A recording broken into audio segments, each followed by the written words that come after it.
Especially want to thank God for the opportunity to actually be standing here. I want also to thank the debaters who showed up and who are here. I want to thank my teammates for the hard work. Then I also want to thank a very special person. That is Malish Martin. He seated right behind her. That's my mentor. The man inspired me to start debating. So I respect you. I want to recognize the parents of my partner. And basically, I want to thank everyone for coming. All right. I begin my debate in 3, 2, 1. This resolution, or reading that right now, is actually an actual resolution. And therefore, there are some things that you're supposed to meet if you are to win this debate. One, you have to clearly define to us who Newton is in your life. And you have to actually assume the position of Newton. Therefore, I'm going to start with a little bit of characterization, then I'll go into how you look at, how you define the skills of the resolution, then our key points. Therefore, we as Newton, I read the verse now.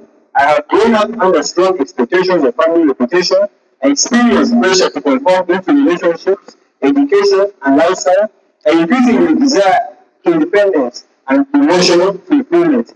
I am also an individual who comes from a family that prioritizes discipline and good parenting. That is to say, I am responsible and self accountable to myself.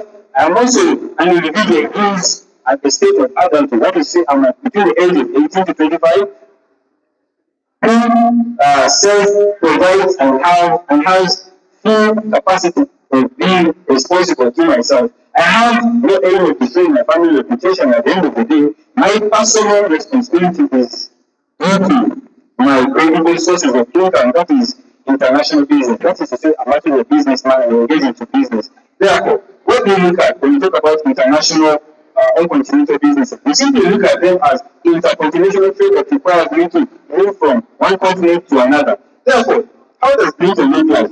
Britain, only as Britain, an individual listener who is shaped by strong family reputation and community expectation or experience tension between personal desires and social reputation. But let's make a life defining choice about identity and my future. Personal happiness, this is how I look at it. I look at it as emotional well-being, mental peace, self-fulfillment, and authenticity. Freedom to make life choices aligned by my personal desires.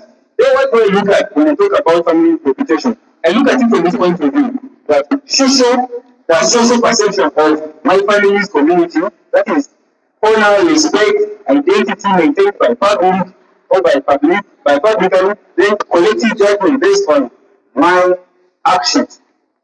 These are the ways that I experience because I want to make this personal choice. The problem is that is me as Britain, I have to make a personal choice. And this is a life defining personal choice. Either to choose my personal happiness or I should choose family reputation. The question is I continuously experience is the constant comparison to my family expectations. Therefore, I feel ashamed of judgment because I'm going to decide the field. Ladies and gentlemen, I therefore choose my first argument will be uh,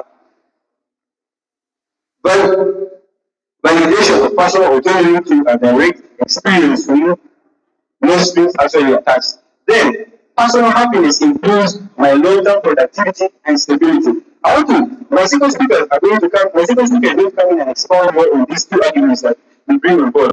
Now, currently in my status quo, there is already, they are already prioritizing reputation over personal choices. The other thing that exists in my status quo is that there is already a shift towards valuing personal happiness over tradition seen with global normal changing, norms changing.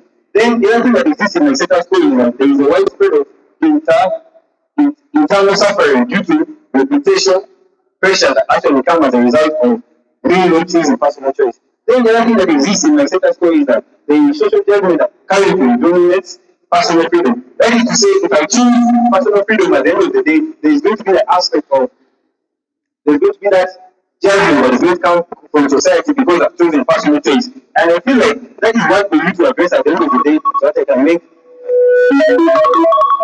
a break to submit.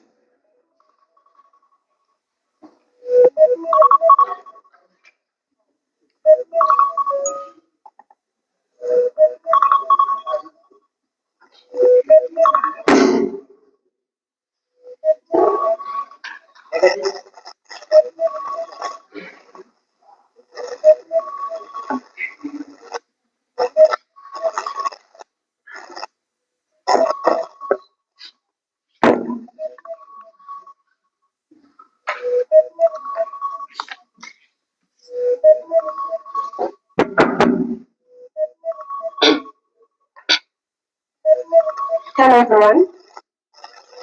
Well, I'm so glad to be here today. I believe debate is all about the passion you have for it, the love for it, and the zeal you have. So I really appreciate everybody here, and I'm glad to be here.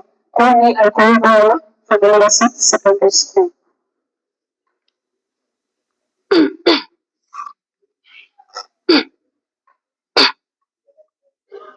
I begin my debate in the format 3, 2, 1. This house as Bluto will choose personal happiness over family reputation.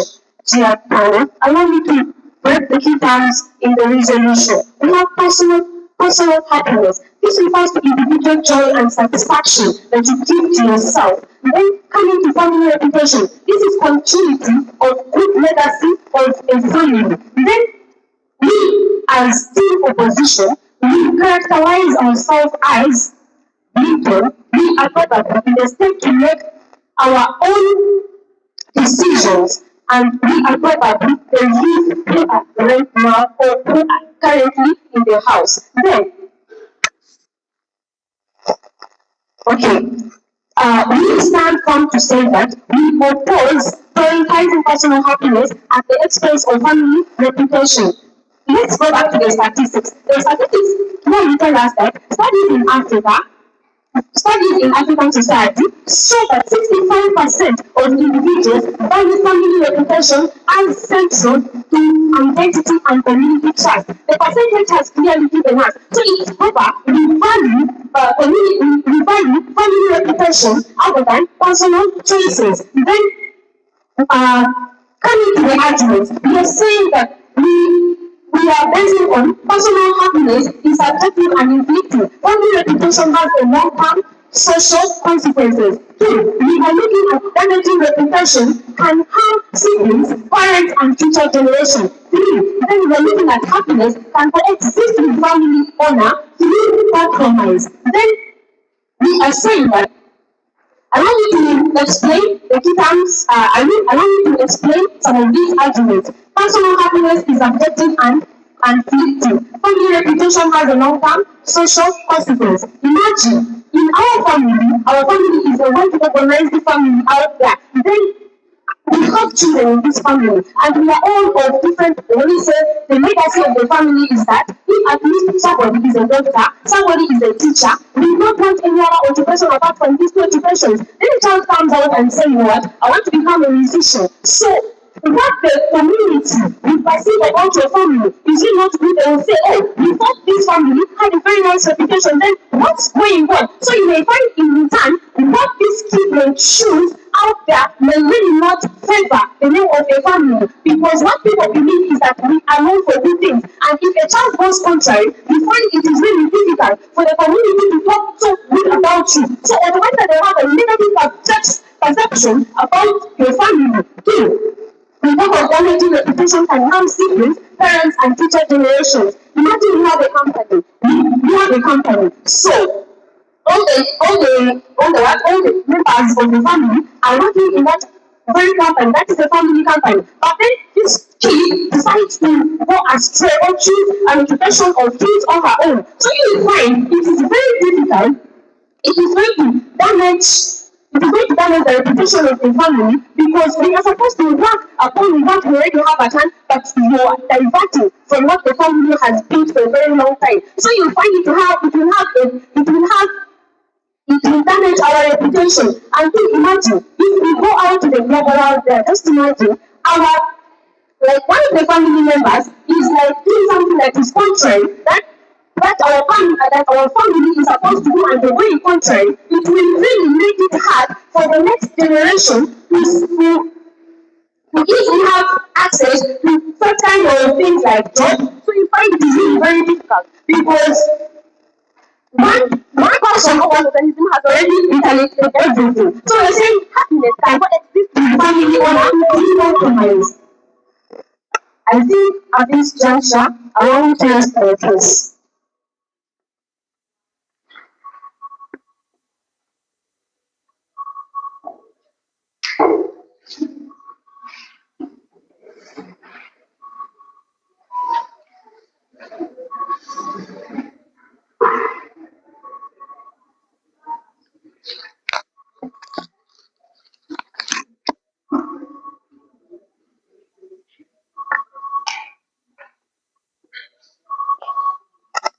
Alright, I begin my speech now. So far, our class point has been about happiness. What is happiness? Happiness is a feeling of satisfaction, well being, which results from making a decision that aligns with one's values, needs, or goals. A Nobel Peace Prize winner Albert Schweitzer once described success is not the key to happiness. Happiness is the key to success. This therefore underscores the benefits of making choices. And this underscores the benefits of making choices that flows from experiences. Now, back to creative and innovative at my workplace, which easily makes my skills or knowledge marketable. Well, I don't ignore the fact that my family is vital in my life, and by generating the wealth from doing what I love, I'll use the wealth to support my family. This underscores the fact that I, as Lincoln, I do not only value my happiness, but I've come from a family which is built on self-discipline. And to be brought up in self-discipline, I won't leave behind my family. Though I will explore my own ways, but I want to use my ways of productivity for elevating my family. They talk of personal happiness being harmful, and they don't explain to us how personal happinesses are harmful. If the talk in terms of drug abuse, our, our characterization of Lincoln is that Lincoln is a grown up and is able to make his own decisions. So this makes that point of theirs not stand.